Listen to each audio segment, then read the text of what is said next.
In the beginning was the Logos, the Big Bang, the primordial Om. Big Bang theory says that the physical universe spiraled out of an unimaginably hot and dense single point, called a singularity, billions of times smaller than the head of a pin.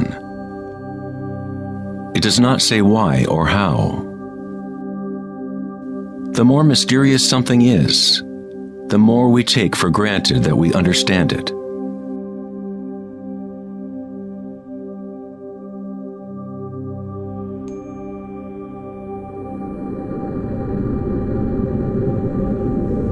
It was thought that eventually gravity would either slow the expansion or contract the universe in a big crunch. However, images from the Hubble Space Telescope show that the universe's expansion seems to be actually accelerating, expanding faster and faster as it grows out of the Big Bang. Somehow, there is more mass in the universe than physics predicted. To account for the missing mass, physicists now say that the universe consists of only 4% atomic matter, or what we consider normal matter. 23% of the universe is dark matter, and 73% is dark energy, what we previously thought of as empty space. It is like an invisible nervous system that runs throughout the universe, connecting all things.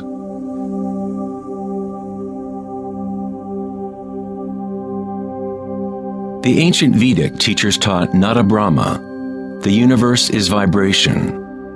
The vibratory field is at the root of all true spiritual experience and scientific investigation. It is the same field of energy that saints, Buddhas, yogis, mystics, priests, shamans, and seers have observed by looking within themselves. It has been called Akasha, the primordial Om, Indra's net of jewels, the music of the spheres, and 1,000 other names throughout history.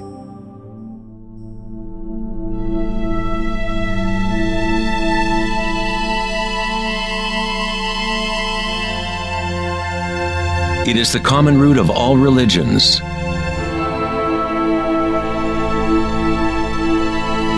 And the link between our inner worlds and our outer worlds.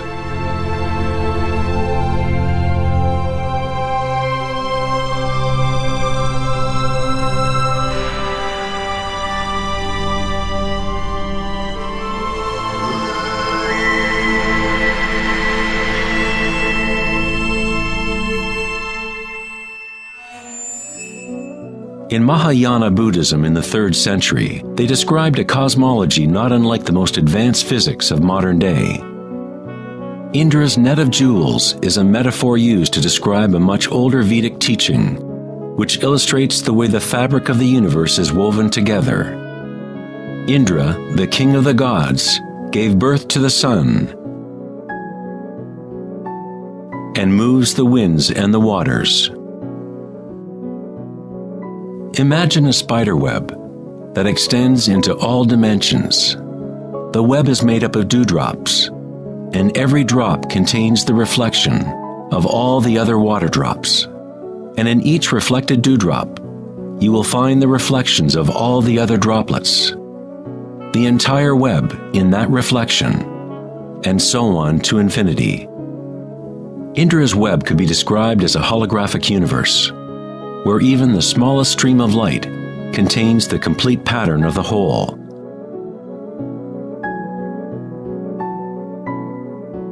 The Serbian-American scientist Nikola Tesla is sometimes referred to as the man who invented the 20th century. Tesla was responsible for discovering alternating current electricity and many other creations that are now part of everyday life. Because of his interest in the ancient Vedic traditions, Tesla was in a unique position to understand science through both an Eastern and Western model. Like all great scientists, Tesla looked deeply into the mysteries of the outer world, but he also looked deeply within himself. Like the ancient yogis, Tesla used the term Akasha to describe the etheric field that extends throughout all things. Tesla studied with Swami Vivekananda, a yogi who brought the ancient teachings of India to the West. In the Vedic teachings, Akasha is space itself, the space that the other elements fill, which exists simultaneously with vibration. The two are inseparable. Akasha is yin to prana's yang.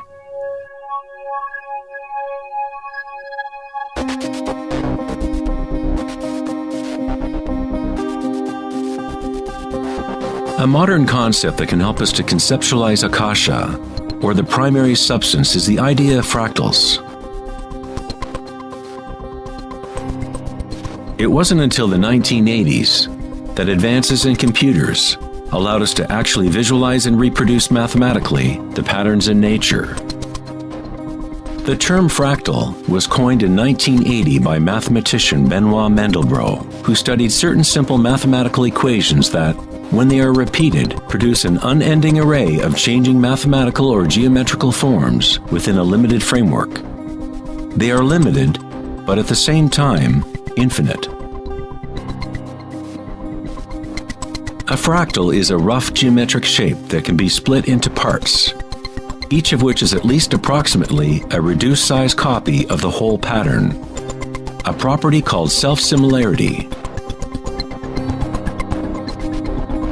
Mandelbrot's fractals have been called the thumbprint of God. SHREEM HREEM CLEEM GLAM GAM GANAPATIYE VARAVARADAP SARVAJANAM EVA SHIVAYA SWAHA.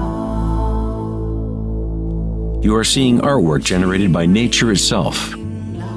If you turn the Mandelbrot figure a certain way, it looks sort of like a Hindu deity or Buddha. This figure is being termed the Buddha-bro figure.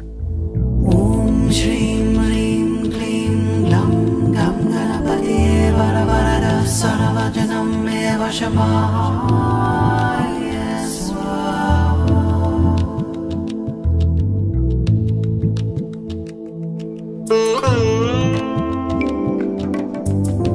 If you look at some forms of ancient art and architecture, you will see that humans have long associated beauty and the sacred with fractal patterns.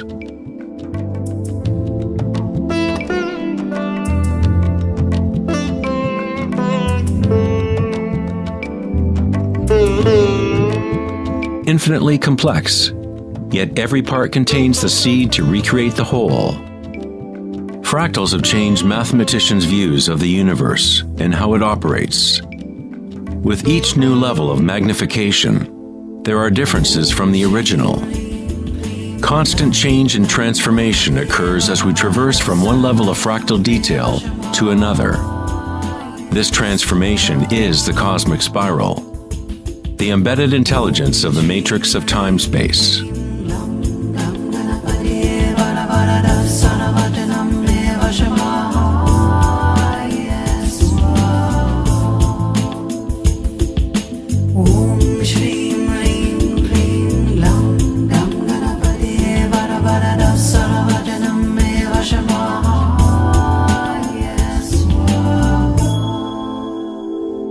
Fractals are inherently chaotic, full of noise and order. When our minds recognize or define a pattern, we focus on it, as if it is a thing. We try to find the patterns we see as beautiful, but in order to hold the pattern in our minds, we must push away the rest of the fractal.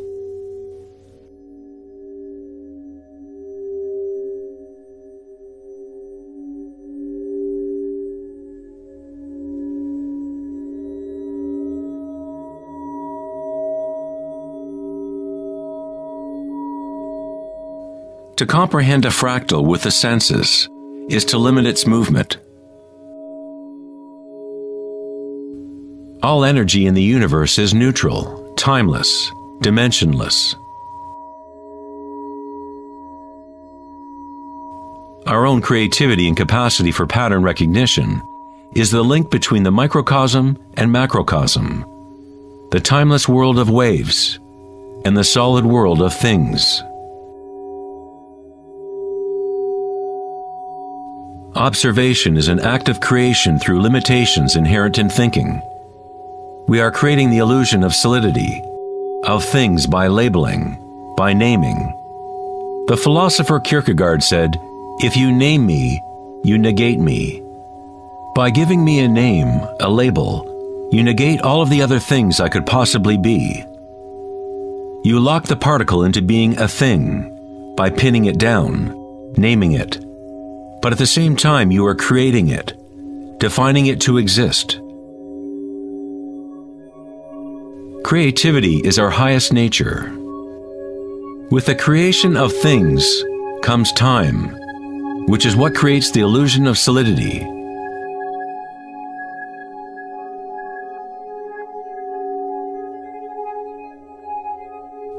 Einstein was the first scientist to realize that what we think of as empty space is not nothing. It has properties. And intrinsic to the nature of space is nearly unfathomable amounts of energy.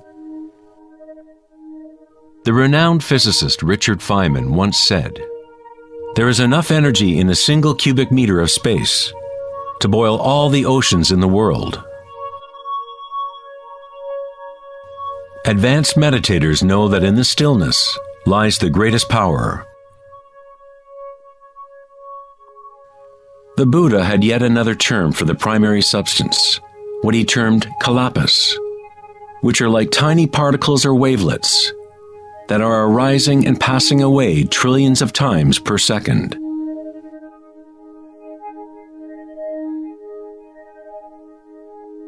Reality is, in this sense, like a series of frames in a holographic film camera, moving quickly so as to create the illusion of continuity. When consciousness becomes perfectly still, the illusion is understood, because it is consciousness itself that drives the illusion.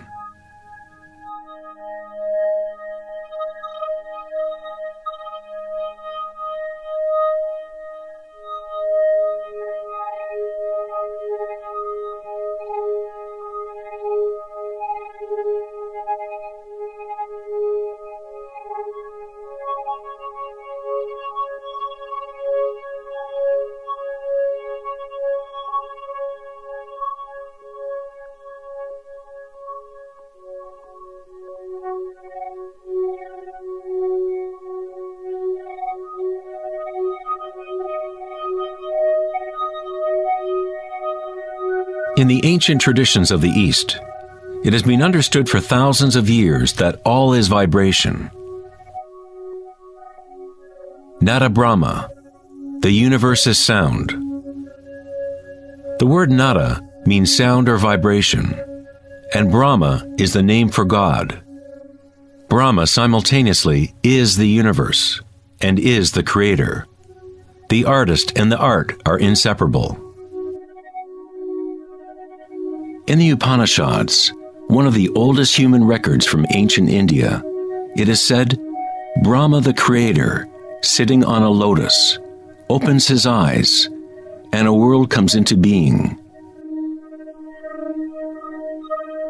Brahma closes his eyes, and a world goes out of being. Ancient mystics, yogis, and seers have maintained that there is a field at the root level of consciousness. The Akashic field, or the Akashic records, where all information, all experience, past, present, and future, exists now and always. It is this field or matrix from which all things arise, from subatomic particles to galaxies, stars, planets, and all life.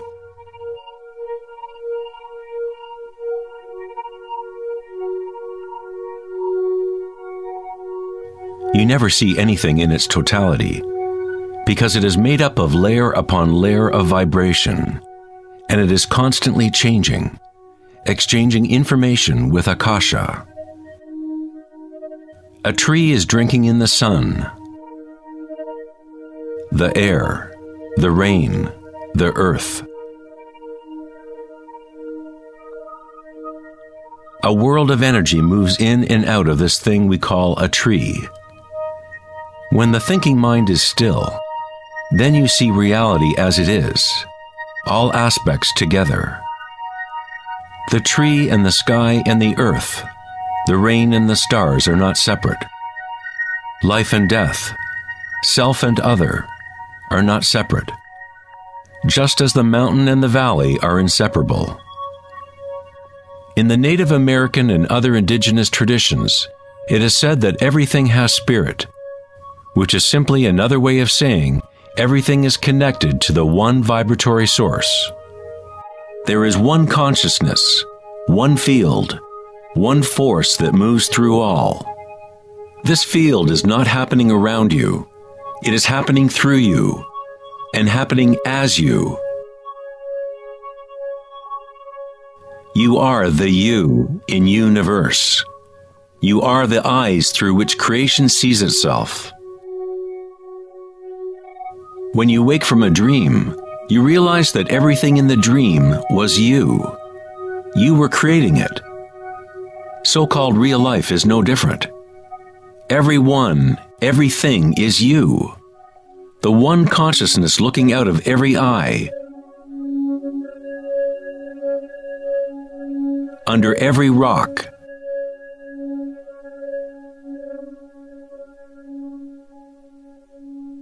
Within every particle.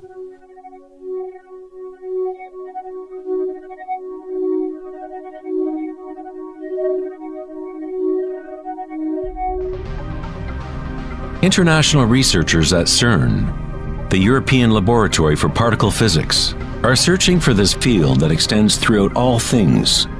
But instead of looking within, they look to the outer physical world. Researchers at the CERN laboratory in Geneva, Switzerland, announced that they had found the Higgs boson, or the God particle. The Higgs boson experiments prove scientifically that an invisible energy field fills the vacuum of space. CERN's Large Hadron Collider consists of a ring 17 miles in circumference, in which two beams of particles race in opposite directions, converging and smashing together at nearly the speed of light. Scientists observe what comes out of the violent collisions. The standard model cannot account for how particles get their mass. Everything appears to be made of vibration, but there is no thing being vibrated. It is as if there has been an invisible dancer, a shadow, dancing hidden in the ballet of the universe. All the other dancers have always danced around this hidden dancer. We have observed the choreography of the dance, but until now we could not see that dancer.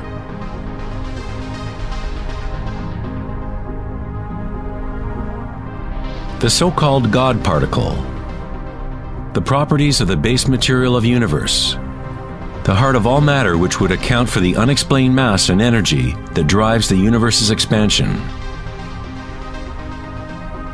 But far from explaining the nature of the universe, the discovery of the Higgs boson simply presents an even greater mystery, revealing a universe that is more mysterious than we ever imagined. Science is approaching the threshold between consciousness and matter. The eye with which we look at the primordial field and the eye with which the field looks at us are one and the same.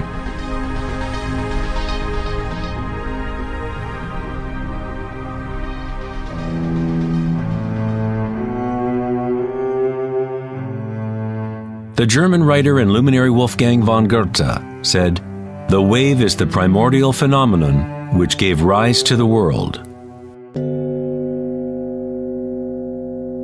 Cymatics is the study of visible sound. The word cymatics comes from the Greek root cyma, which means wave or vibration.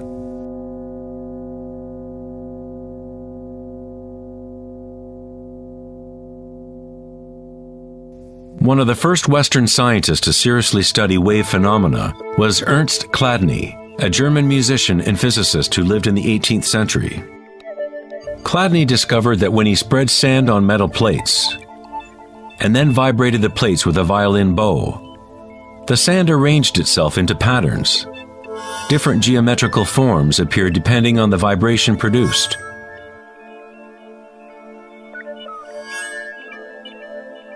Chladni recorded an entire catalog of these shapes, and they are referred to as Chladni figures. Many of these patterns can be found throughout the natural world, such as the markings of the tortoise, or the spot patterns of a leopard.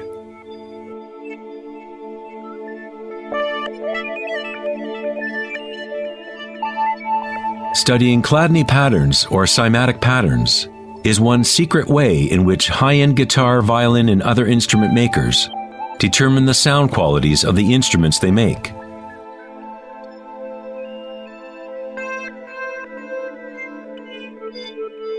Hans Jenny expanded on Chladni's work in the 1960s. Using various fluids and electronic amplification to generate sound frequencies, and coined the term cymatics. If you run simple sine waves through a dish of water, you can see patterns in the water. Depending on the frequency of the wave, different ripple patterns will appear. The higher the frequency, the more complex the pattern. These forms are repeatable, not random. The more you observe, the more you start to see how vibration arranges matter into complex forms from simple repeating waves. This water vibration has a pattern similar to a sunflower.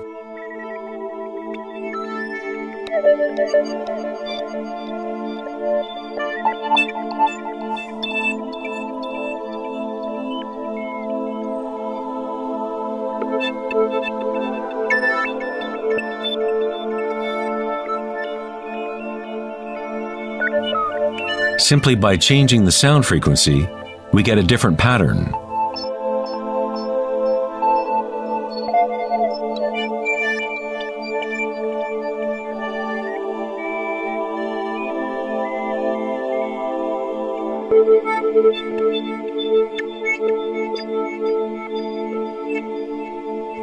Water is a very mysterious substance.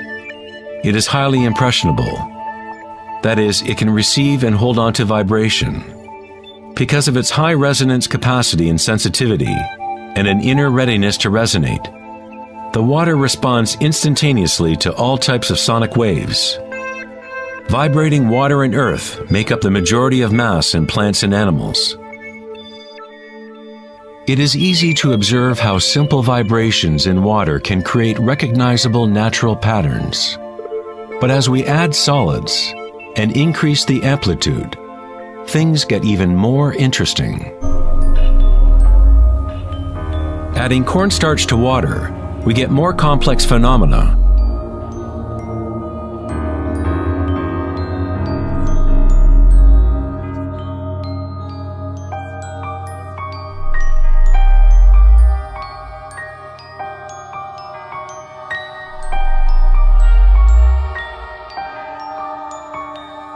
Perhaps the principles of life itself can be observed as vibrations move the cornstarch blob into what appears to be a moving organism.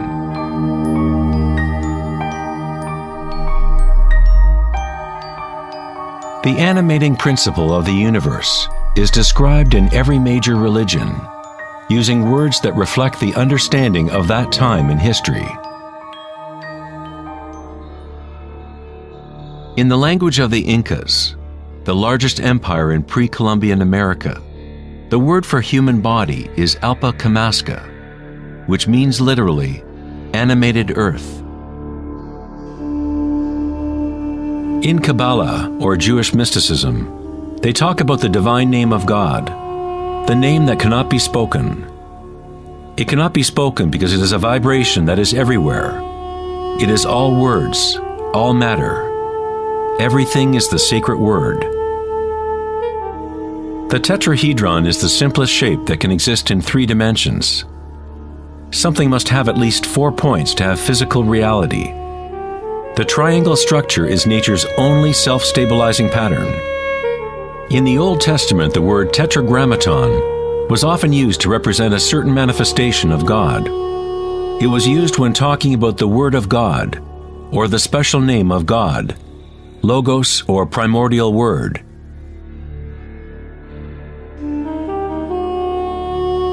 The ancient civilizations knew that at the root structure of the universe was the tetrahedral shape.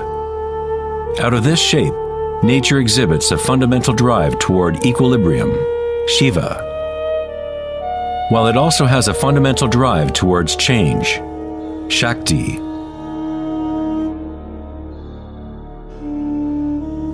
In the Bible, the Gospel of John usually reads, "In the beginning was the Word," but in the original text, the term used was logos.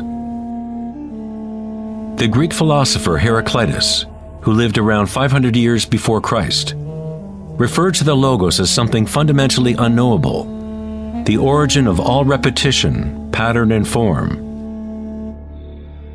The Stoic philosophers who followed the teachings of Heraclitus identified the term with the divine animating principle pervading the universe.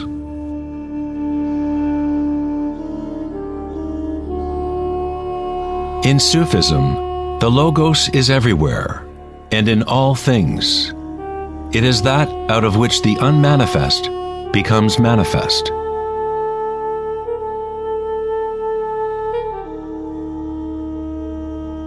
In the Hindu tradition, Shiva Nataraja literally means Lord of the Dance. The whole cosmos dances to Shiva's drum. All is imbued or ensouled with the pulsation. Only as long as Shiva is dancing can the world continue to evolve and change. Otherwise, it collapses back into nothingness. While Shiva is representative of our witnessing consciousness, Shakti is the substance or stuff of the world. While Shiva lies in meditation, Shakti tries to move him, to bring him into the dance. Like yin and yang, the dancer and the dance exist as one. Logos also means unconcealed truth. He who knows the Logos knows the truth.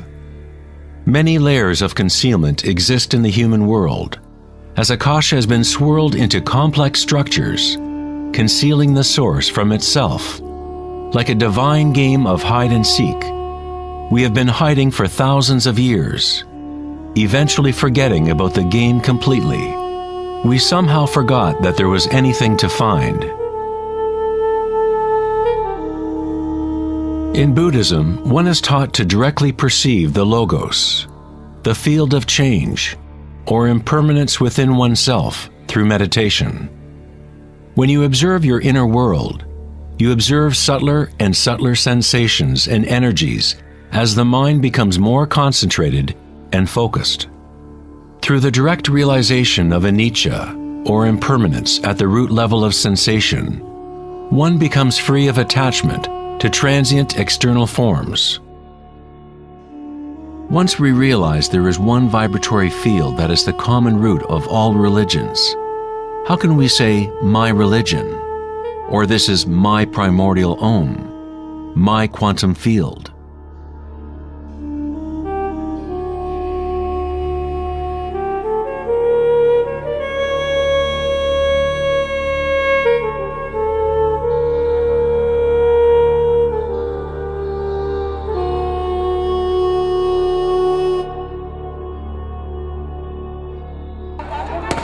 The true crisis in our world is not social, political, or economic. Our crisis is a crisis of consciousness, an inability to directly experience our true nature, an inability to recognize this nature in everyone and in all things.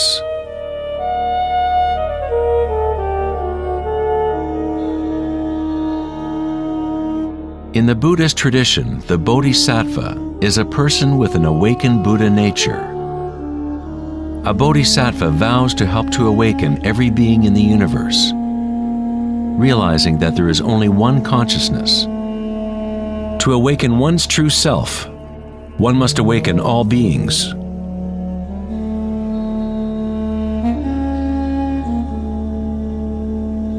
There are innumerable sentient beings in the universe. I vow to help them all to awaken. My imperfections are inexhaustible. I vow to overcome them all. The Dharma is unknowable. I vow to know it. The way of awakening is unattainable. I vow to attain it.